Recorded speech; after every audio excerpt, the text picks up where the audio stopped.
Tucker Carlson explains why he never took the vax. I knew the people selling it were liars.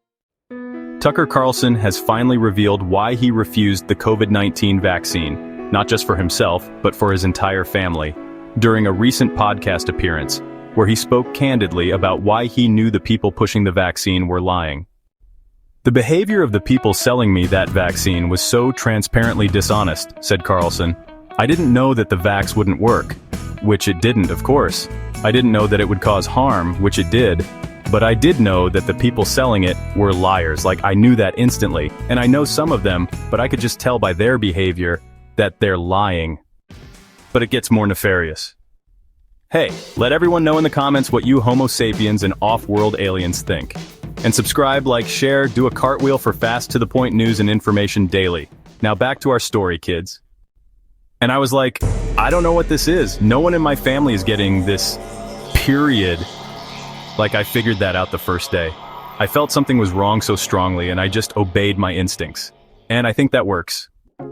Carlson declined to comment on his COVID-19 vaccine status for years, but is now comfortable in saying he's unvaccinated. Carlson broke the news while speaking to the Awakened Church, the Daily Beast reported. In leaked audio obtained by the outlet, he dismisses the idea of getting a fourth dose of a COVID-19 vaccine, and claims he personally has not even received an initial dose.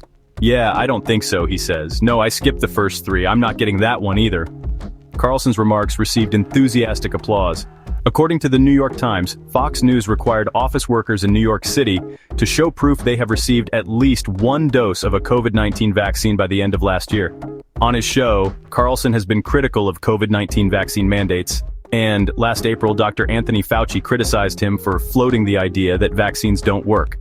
Maybe it doesn't work, and they're simply not telling you that, Carlson claimed. When former Secretary of State Colin Powell died from COVID-19 complications last year, despite being vaccinated, Carlson also suggested this proves Americans have been lied to about the vaccine. But prior to this leaked audio, Carlson has avoided questions about whether he's vaccinated in multiple interviews. When asked by the New York Times if he got the vaccine, Carlson responded, "When was the last time you had sex with your wife and in what position? We can trade intimate details." And when asked the question by Time, he replied, "Do you have HIV? How about none of your business?" Hope you learned something today. Now set down your phone and go experience a screen-free life.